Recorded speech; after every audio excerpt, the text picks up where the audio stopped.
Okay, here we have Lab 6, which is a basic microprocessor. Here we have the code for the register. Here we have a code for the 7-second display. Here is a code for the control, finite state machine control. Here is the code for the decoder. Note that I made a 4 to 9 decoder, which doesn't necessarily make sense. However, we only need 9 possible states, so we only need 9 bits at the output. Here is the control, the ALU core VHDL code. Here's our addition, our subtraction, our inversion, NAND, NOR, and XOR, OR, and not XOR. And the last condition is an error. Here is the overall hierarchy, the final block schematic. At the input we have A, we have B, we have latch, we have state select, and we have reset. Our first output here is a state output. This is actually going to the 4 red LEDs, which we'll see in a second. On the far right side here, we are actually driving 4 different 7-second displays. One is to display the sign, and the other 3 are to display the magnitude of the value.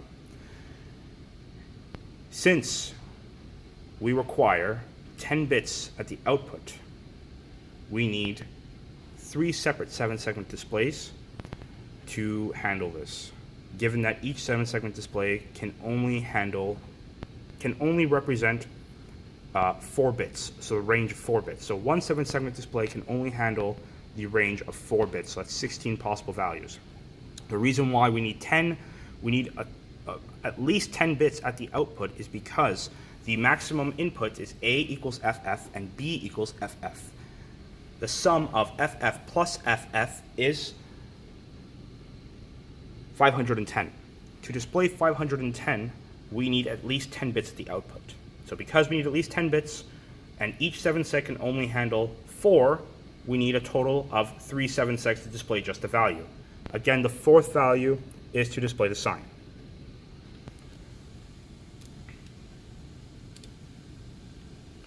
So now we're just going to pass this file onto the board. Okay, so here's our board. The top switches here represent A. This is 7 down to 0.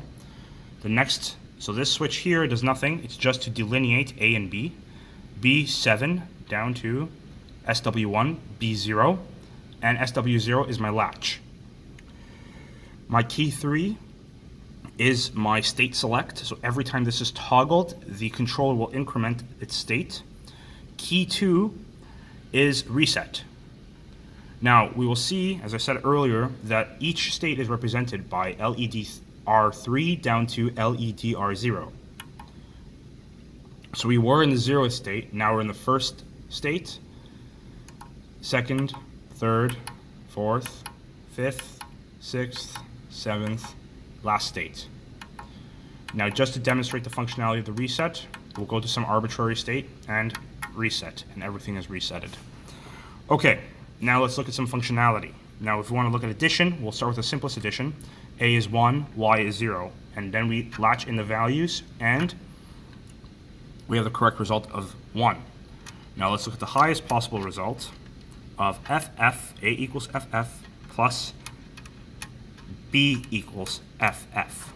Everything is 1 at the input. Let's latch it in, and there's your maximum value of 510. If you were to break out these hexadecimal numbers, you would get your number for 510.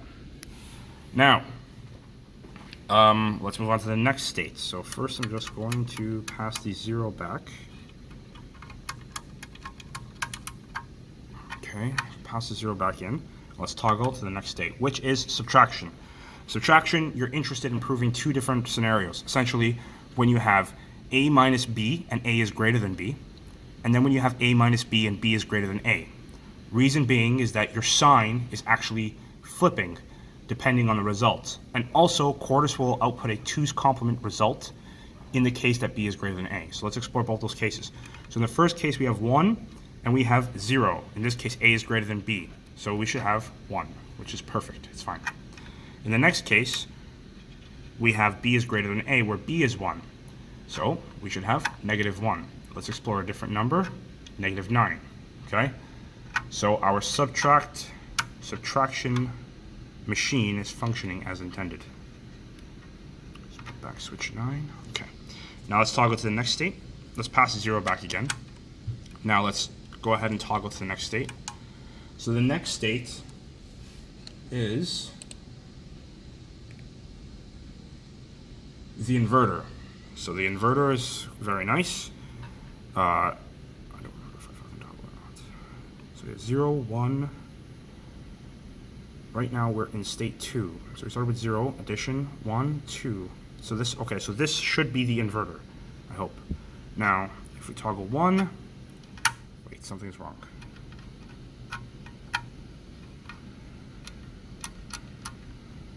Oh, no, nothing is wrong. It's functioning correctly. The inverter only inverts A. So, if we have 1 here and we invert, then we can see that the last bit becomes 0. It's functioning correctly. Moving on, we have next state, which is NAND. Now, if we latch these values in, they stay the same. Does that make sense? Yes, because 1 and 1 ANDed. Wait. Doesn't make sense. And doesn't make sense. Why not? 1 and 1 is 1. Not, it should be 0. So everything should be fucking 0. And let's see what happens if we toggle 2 bits. We have E. Oh, yes, it does make sense. It does make sense. Oh my gosh. Okay, yes, everything is F right now because we are NANDing 0 and 0. 0 and 0 is 0, not is 1. Fine. If we push everything to 1,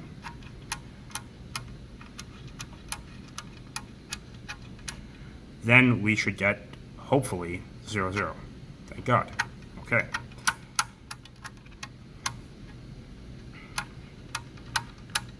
So we know that our NAND condition is working. Moving on, we have NOR. So NOR. So if we latch these values, we have FF. 0 or 0 is 0, not is 1. Let's throw in something. We should have the bottom value to be an E, since now we have at the bottom bit 0 and 0 or 1, which is 1, not is 0. So our NOR gate is functioning. Next, we're moving on to AND. Now with AND, we should have 0 and 0. Everything should be 0. Good. Now if we toggle everything to 1, well, let's just look at 1 and 0 first. Again, it's still 0. That makes sense. Now if we go everything to 1, good. We have F. Okay, that was AND.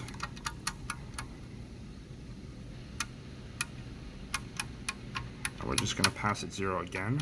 Good. Now, after AND, we have XOR. This is exclusive OR.